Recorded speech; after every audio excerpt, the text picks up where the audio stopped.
আমরা tricks and TRIPS তো অনেকেই জানি, প্রত্যেক দিনই শুনছি, কিন্তু ডেলি লাইফে কি প্রত্যেক দিন এগুলোকে মেনটেন করতে পারছি? ডেলি কি এগুলোকে অ্যাপ্লাই করতে পারছি না। আজকে আমি শুধু ট্রিক্স অ্যান্ড ট্রিপসই বলবো না, এটাও বলবো যে কিভাবে ট্রিপস অ্যান্ড ট্রিপস গুলোকে ডেলি আমরা একদম ব্যবহার করতে পারবো। তো সেইগুলো আমি আজকে এই ভিডিওতেই আলোচনা করব। তো চলো ভিডিওটা শুরু করা যাক। শ্রীরাম, আমার নাম হচ্ছে অমরেন ভট্টাচার্য। আমরা এটাও জানি যে টাকা আর বাড়িঘর এসব বড় কিছু থাকলেই একটা মানুষের পরিচয় পাওয়া যায় না। তাহলে সুতরাং একটা স্বচ্ছ বা একটা ভালো পরিচয় পাওয়ার জন্য সেই মানুষ বা সেই পার্সন বা সেই ব্যক্তিটার একটা সুনির্দিষ্ট আচরণ থাকা খুবই দরকার, তাই না? তো আজকে আমাদের কিছু আচরণ নিয়েই, কিছু স্কিল, কিছু কমিউনিকেশন স্কিল আর কিছু বডি ল্যাঙ্গুয়েজ নিয়ে আমরা যে কথা বলবো ভিডিওতে। আমি এই ভিডিওতে মোট 4টে ট্রিপস আমি তোমাদের সাথে শেয়ার করব, কিন্তু ট্রিপস নাম্বার 3 যেটা আছে না, সেটা খুবই মারাত্মক টিপস। অনেকেই জানে না। কিন্তু ব্যাপারটা হচ্ছে ট্রিপস 1 আর ট্রিপস 2 যদি না জানো, তাহলে ট্রিপস 3টা ডাইরেক্ট তুমি ভিডিও স্কিপ করে গিয়ে শুনে কোনো লাভ হবে না। ট্রিপস 1 হচ্ছে stop, say hi and hello. ঠিক আছে?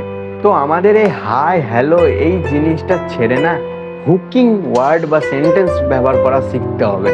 তো what is this hooking word or sentence? দেখবে অনেক ইউটিউবার্স আছে, অনেক ইনস্টাগ্রাম যারা রিলস টিলস বানায় ইনস্টাগ্রামে, তারা অনেকে হুক ব্যবহার করে যাতে লোকেরা ওই ভিডিওতে স্থায়ীভাবে থাকে, এমনকি একটা কিছু দেখায় প্রথমেই। অলদো আমিও ভিডিওতে ইউজ করেছি, অনেকেই করে। তো সেই কারণেই তুমি যে কারোর সাথে দেখা করতে যাচ্ছ, হয়তো গার্লফ্রেন্ড বয়ফ্রেন্ড, শুধু গার্লফ্রেন্ড বয়ফ্রেন্ড বললে বলবে হয়তো তোমার অভিজ্ঞতা থেকে বলছো। না, অভিজ্ঞতা না, রিসার্চ থেকে বলছি। আর কোনো সম্মানী ব্যক্তি হতে পারে, বন্ধুদের ব্যাপারটা আলাদা, ওটা সাইড করছি আমি। জাস্ট এইগুলো কোনো পার্সন। তো সেই জায়গায় তোমাকে গিয়ে যেটা করতে হবে সেটা হচ্ছে, হয়তো সে বসে আছে, দাঁড়িয়ে আছে, বা সম্মানীয় কোনো ব্যক্তির কাছে যাচ্ছ, ওই হাই হ্যালো জিনিসটা ছাড়তে হবে। কি হাই হ্যালো কি মিনিং রাখে? এটা ওয়ার্ড লাগে না একটা, যে এক ধরনের। তো তুমি তার রূপের প্রশংসা করো, কারণ তুমি তো সবসময় ইমপ্রেস করতে চাইছো তাকে, তাই না? কোনো ইন্টারভিউয়ার বসে আছে সামনে, ইন্টারভিউয়ারকে তো তুমি আর সামনে রূপের প্রশংসা করতে পারো না। তখন সেই জায়গায় হয়তো তোমাকে বলতে হবে গুড মর্নিং, গুড ইভিনিং, বা মে আই কামিং স্যার, এরকম কিছু টার্ম বলতে হবে। কিন্তু মিট করার ক্ষেত্রে আমি যেটা বলতে চাইছি, সেখানে তোমাকে তোমার যে কোনো ব্যক্তি তুমি রূপের প্রশংসা করো, বা ওয়েদারের প্রশংসা, আজকে কি দিনটা ভালো, বা তোমার যে ড্রেস পরে আছে সেটা প্রশংসা করো, যে তোমার এই টি শার্ট বা শার্ট বা এই জামাটা খুব ভালো লাগছে তোমাকে আজকে, এইভাবে যদি তার কাছে যাও, বা তোমাকে আজকে খুব সুন্দর দেখাচ্ছে, হ্যাঁ, বা আজকে থেকে এরকম কিছু হুকিং পয়েন্ট বলা শেখো, তাহলেই তো ব্যাপারটা তোমার একটা আলাদাই বডি ল্যাঙ্গুয়েজ, মানে একটা আলাদাই পার্সোনালিটি শো হবে। হাই হ্যালো কি রাখে ভাই এগুলো, ঠিক আছে। সেকেন্ড ট্রিপ যেটা হচ্ছে সেটা হচ্ছে অনুমতি। যে কোনো জায়গায় যেই হোক, হ্যাঁ, হয়তো কোনো সম্মানী ব্যক্তি, তার কাছে তুমি যাচ্ছ, সে হয়তো বসে আছে, সে হয়তো তোমাকে থেকে দাঁড়ালো বা বসে আছে, এবার তুমি তার সামনে গিয়ে বসবা। যতক্ষণ সে না বলছে ততক্ষণ তুমি বসতে পারবা না, তোমাকে তার অনুমতি নেওয়া দরকার যে আমি এখানে কি বসতে পারি, বা সে যতক্ষণ না বলছে ততক্ষণ হয়তো চুপ করে দাঁড়িয়ে থাকবা। ঠিক আছে? বেশিরভাগ ক্ষেত্রে গার্লসদের ক্ষেত্রে অনেক রেসপেক্ট আমরা করি, বা মানে করার দরকার। অনেক এখন সমাজে তো খুবই কম চলছে ব্যাপারটা, বা অনেক জায়গায় এখনো স্থায়ীভাবে চলছে। ঠিক আছে, এই নিয়ে আমি কথা বলবো না। বাট তুমি হয়তো কোনো গার্লসের সাথে মিট করতে যাচ্ছ, সে জায়গায় হয়তো সে বসে আছে, তুমি তার সামনে গিয়ে বলবা আমি কি এখানে বসতে পারি, তাই না? তাতে খুব ভালো দেখায়। বা তোমার কাছে কেউ এলো, হয়তো তোমাকে সেই মুহূর্তে দাঁড়াতে হবে। ঠিক আছে? এই দুটো জিনিস, দাঁড়াতে হবে, তারপর তাকে বলতে হবে যে প্লিজ বসুন। ঠিক আছে? এইরকম রেসপেক্ট আর এই অনুমতি, এই দুটোই কিন্তু খুবই দরকার নিজের পার্সোনালিটি বিল্ড করার ক্ষেত্রে। ঠিক আছে? কারণ এটা সবাই পারে না। যেমন তুমি ঘরে ঢোকার সময়, স্কুলে হেড স্যারের ঘরে ঢোকার সময় বলো না মে আই কামিং স্যার, অনুমতি তো নিচ্ছ নাকি? তাহলে সব জায়গায় অনুমতি ব্যাপারটা আমাদেরকে চালনা করতে হবে। ঠিক আছে? থার্ড টিপ যেটা, আর খুবই একটা মারাত্মক লেভেলের ট্রিপস, সবাই জানে না, হ্যাঁ, সেটা হচ্ছে যে বডি ল্যাঙ্গুয়েজ, যেটা তোমার হতে পারে তার মধ্যে চলে আসছে আই কন্ট্যাক্ট। অনেকেই শুনেছ একটা গুড বডি ল্যাঙ্গুয়েজ, আর সামনের জন তোমাকে দেখে তখনই বুঝতে পারবে যে তুমি সিরিয়াস, যখন তার সাথে তুমি আই কন্ট্যাক্টটা বজায় রাখবে। রিলসে ঘোরাফেরা করে যে তুমি তখন ওর চোখের দিকে তাকে যখন কথা বলবে তখন ওই কথাটা তার হার্টে গিয়ে লাগবে, এরকম একটা কিছু বলতে পারো তুমি। বাট আমি যদি বলি আই কন্ট্যাক্ট খুবই দরকার, এতে সিরিয়াসনেস জিনিসটা বজায় থাকে, রেসপন্সিবিলিটি জিনিসটাও বজায় থাকে, আর সত্যতাও জিনিসটা বজায় থাকে, ঠিক আছে। Eye contact is very important thing. আমি দেখেছি অনেক জায়গায়, অনেক ক্ষেত্রে দেখেছি। দেখো না, নিজের মা বাবার ক্ষেত্রে যখন কিছু হয়তো তুমি খারাপ কাজ করো, তোমার মা বাবা বলে না চোখে চোখ রেখে বল দেখি, তো এইরকম একটা কিছু জিনিস এই বডি ল্যাঙ্গুয়েজের মধ্যে আসছে স্টেবিলিটি মেনটেন। কীরকম স্টেবিলিটি মেনটেন? সেটা হচ্ছে তুমি হয়তো কারো কাছে বসে আছো বা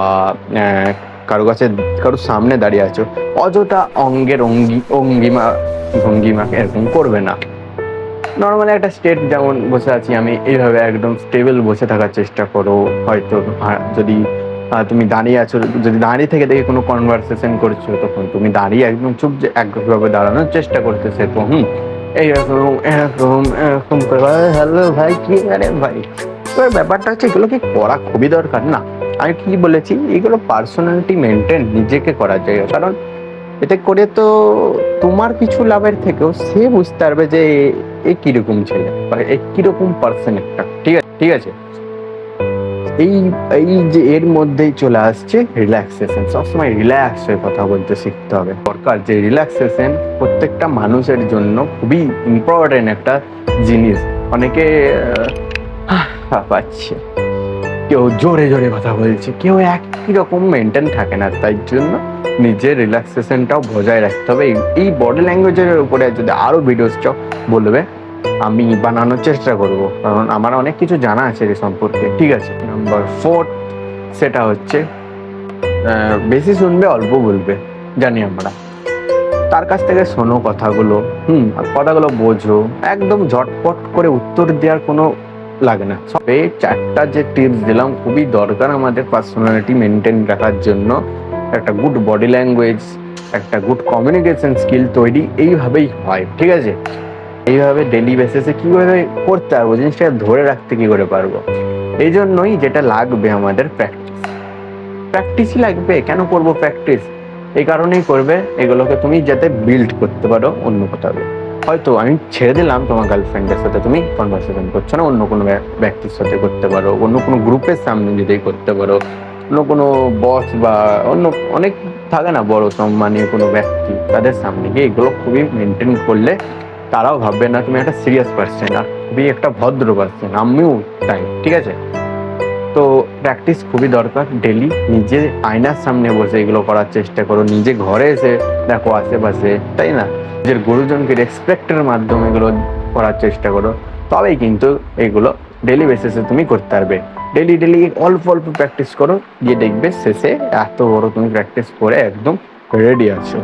তাহলে আশা করি ভিডিও ভালো লেগেছে। এই কটা স্কিল আমাদের প্রত্যেক জীবনে একটু আধটু কোথাও না কোথাও, একটু আধটু না অনেক বিশেষ ক্ষেত্রে আমি দেখেছি খুব কাজে লাগে।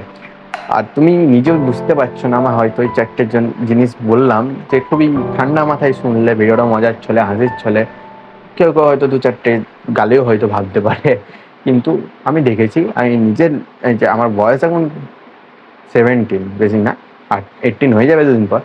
বাট আমি দেখেছি এই লাস্ট 5 বছর, আমি দেখেছি লাস্ট 5 বছরের কতটা গুরুত্ব, ঠিক আছে। তো thanks for everyone to watch this video. আবার আসবে নতুন কোনো ভিডিওর সাথে, চলো বাই।